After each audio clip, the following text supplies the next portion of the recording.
Greetings, greetings, greetings. Good morning. Want to jump right in.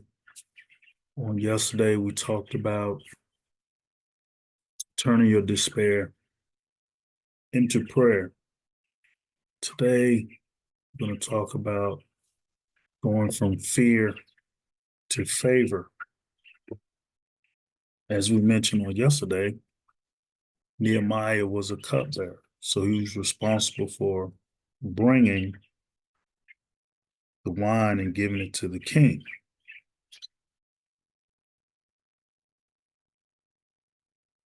And when you're working around someone closely, building a relationship with someone, they can kind of pick up on um, unusual behavior.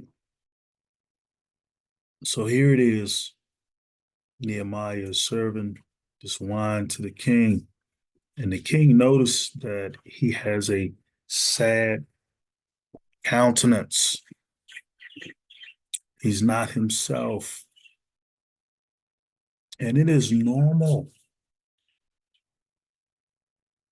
Even though you gather yourself, you go through that process of getting yourself together before you pray. Even after you pray, you're still going to feel some kind of way. It's normal.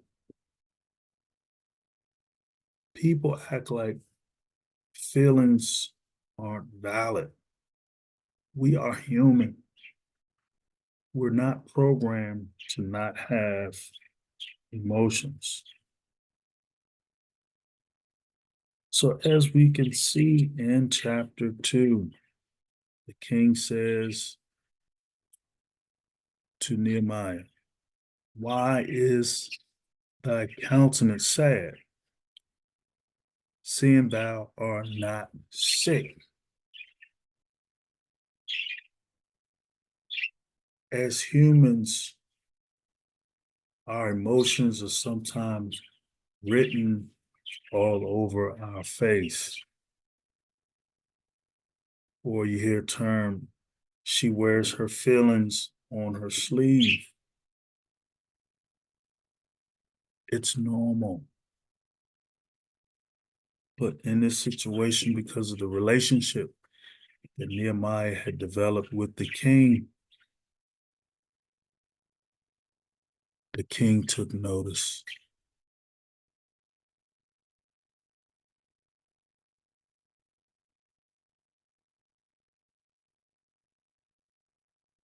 King then goes on to say, "This is nothing else but sorrow of heart."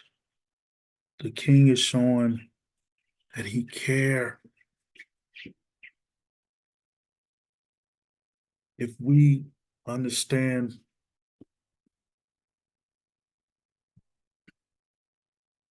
how during this time of Nehemiah, you weren't supposed to come or be in the presence of the king with a sad countenance. It was dangerous to show sorrow.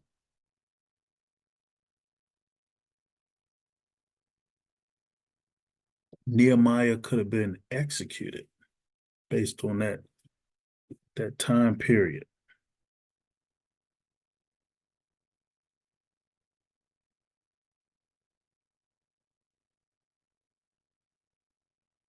Here we see, after this dialogue between Nehemiah and the king, Nehemiah says, "Then I was very sore afraid."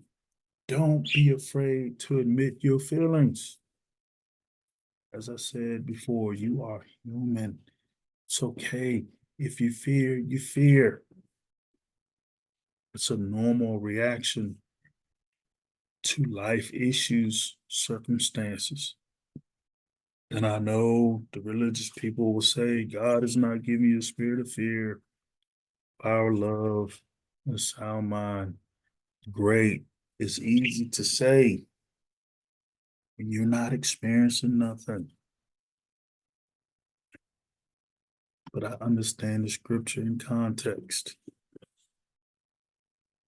But in this situation Nehemiah was experiencing, he admits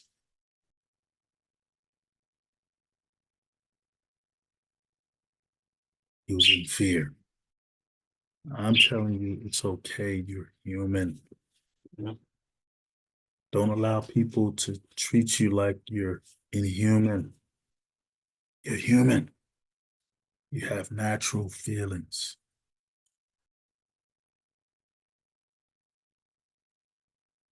Nehemiah then goes on and say to the king, let the king live forever. And then he explains, why should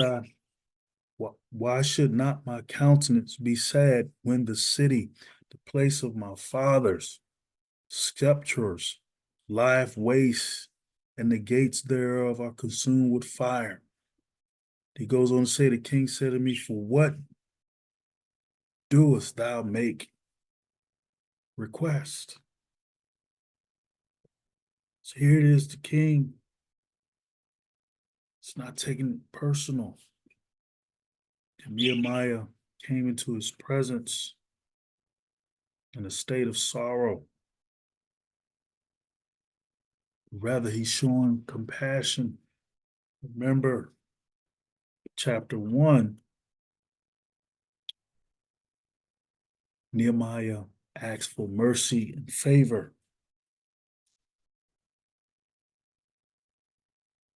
He asks the Lord to grant him mercy in the sight of the king. Review chapter 1 for context. So immediately after the king asked him what was his request, Nehemiah immediately prayed to the God of heaven. Now, I don't believe he stood there in front of him and, oh God, give me favor with the king. I believe it was an internal prayer. We don't have to pray out loud all the time.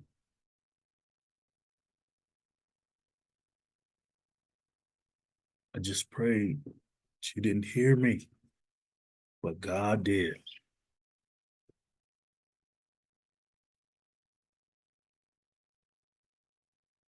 And then he said unto the king, if it please the king, and if thy servant has found favor in thy sight, that thou wouldest send me to Judea, and to the city of my father Shepshurs, that I may build it.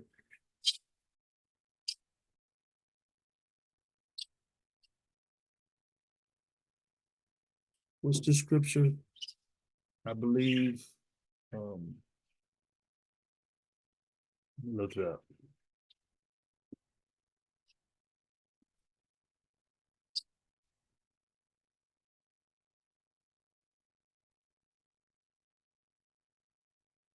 Proverbs 21:1. The king's heart is in the hand of the Lord, and like the rivers of water, he turneth it wherever he wishes.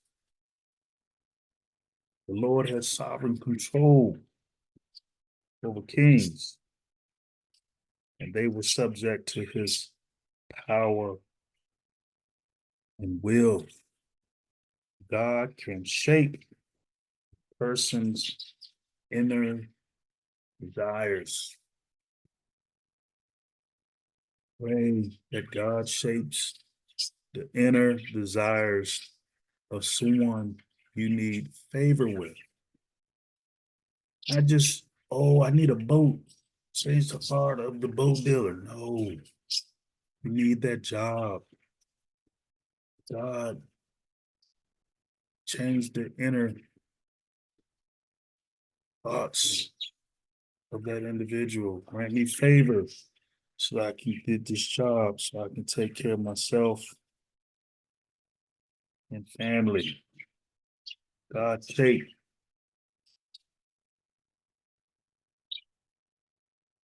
the inner person's desires, shape the person's inner desires.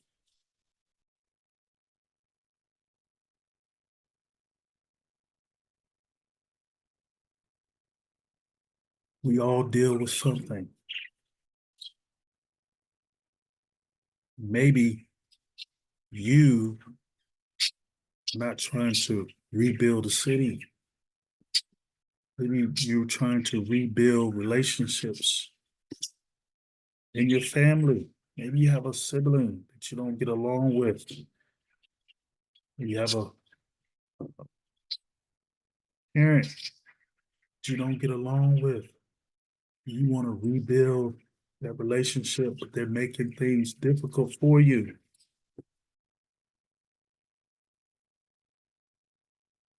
God shaped our hearts and desires.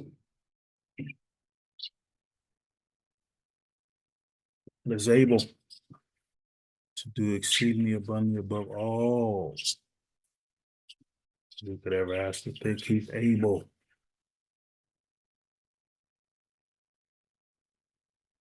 A lot of people jump on social media and they're not transparent. I'm going through something. I'm trusting and believing God that He will shape specific individuals' inner desires in my favor. But there are things that I need to do, which relates to myself and my family. So again, I can relate. I can relate to people.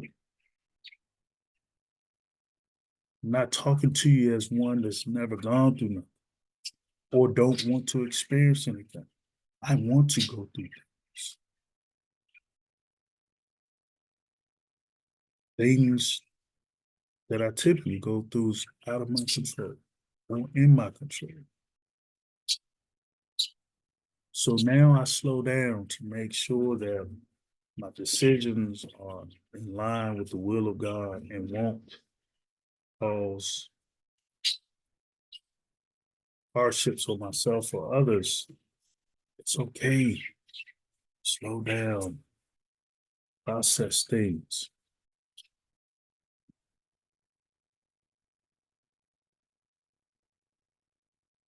Then it goes on to say, and the king said unto me, the queen also sitting by him, for how long shall thy journey be? Nehemiah was his trusted cupbearer. Somebody's got to replace him while he's gone.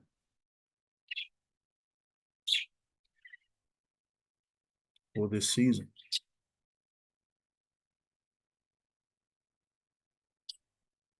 God may use you for a season. And then you return. Things happen. A loved one dies. You have to leave your job for a season. Somebody has to take that load or replace you because you're a good worker. Nehemiah was a good worker. He left an impression in the heart of the king.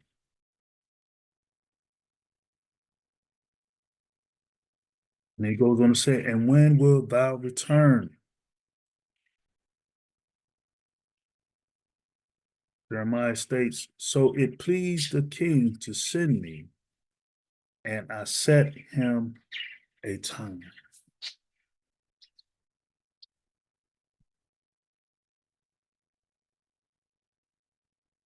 Nehemiah's despair turned to prayer.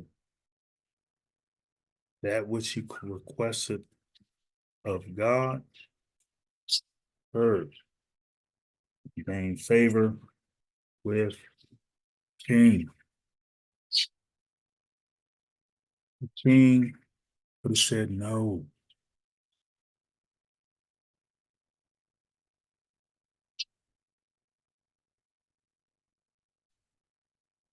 Proverbs 21, I'll read it again. And the king's heart is in the hand of the Lord, like the rivers of waters. He turned it wherever he wishes. God has sovereign control over kings. And that king is subject to God's power and will. And God shaped the king's inner desires in order for Nehemiah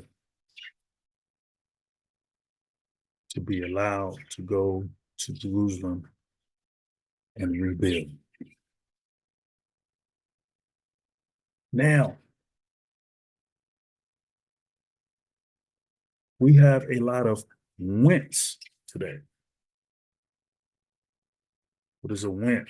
Someone he just goes without permission, without favor, without direction, without guidance. Then you have sense, sent to accomplish an assignment. And when God sends you, the assignment will be accomplished. And watch this. The king is instrumental in doing some other things to allow Jeremiah to move freely without interruption, distractions, or hindrances. Now, when he gets to Jerusalem, it's a different story. But while he's trying to get there, watch this. Jeremiah says to the king, moreover, I said unto the king, if it please the king, let letters be given to me to the governors beyond the rivers, that they may convene me over till I come to Judah. And a letter to Aspen, the keeper of the king's forest, that he may give me timber to make beams for the gates of the palace, which as pertained to the house, and for the walls of the city, and for the house that I shall enter into.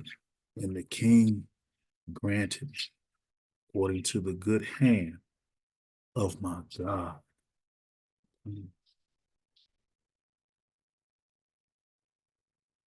When God gives you an assignment,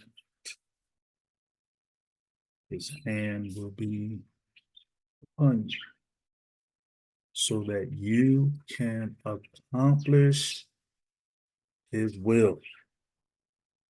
Grasp what I said. Then I came to the governors beyond the river and gave them the king's letter. Now, the king has sent captains of the army and horsemen with me. So he got more than what he asked God for. He asked God for mercy with the king. Nehemiah got favor. Well, first of all, he was granted mercy because the king could have, executed him for being in his presence in a state of sorrow. Mercy. Then he got favor. Then he got letters. Then protection. Not just from God, but protection from the king. Man.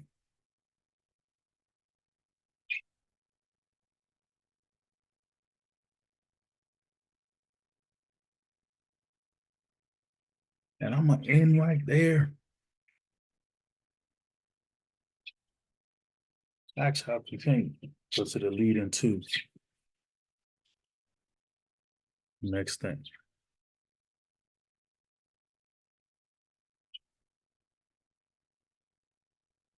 Now, I want to say this based on the scripture. A lot of time when God sends you on the assignment, you're going to face opposition from somebody or somebody's. Okay? And we will go into that more maybe tomorrow. But verse 10, when Sanballat, the Hornite, and Tobiah, the servant of the Ammonites, heard of it, it grieved them exceedingly that there was come a man to seek the welfare of the children of Israel. So Nehemiah came to Jerusalem, and scriptures state he was there 3 days. So now we see Nehemiah is about to face opposition. Be encouraged. Let's get ready.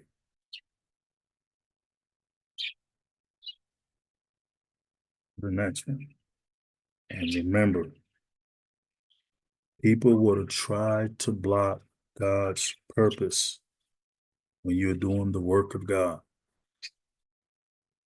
They come in different forms: false teachers, false apostles, false prophets, even brethren among us.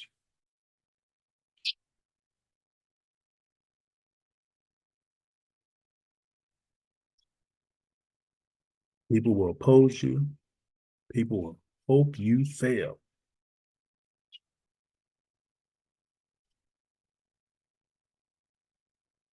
So understand, opposition is coming for Nehemiah. Opposition will come for you if you understand when you're doing the Lord's work, it's going to come. You can prepare for it, and you know how to deal with it. You won't be surprised. Today, a lot of people act surprised when criticism, rebuke, jealousy comes.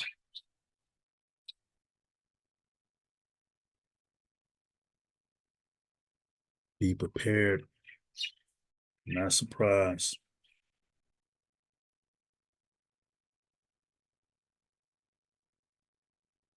God got you back. Next time.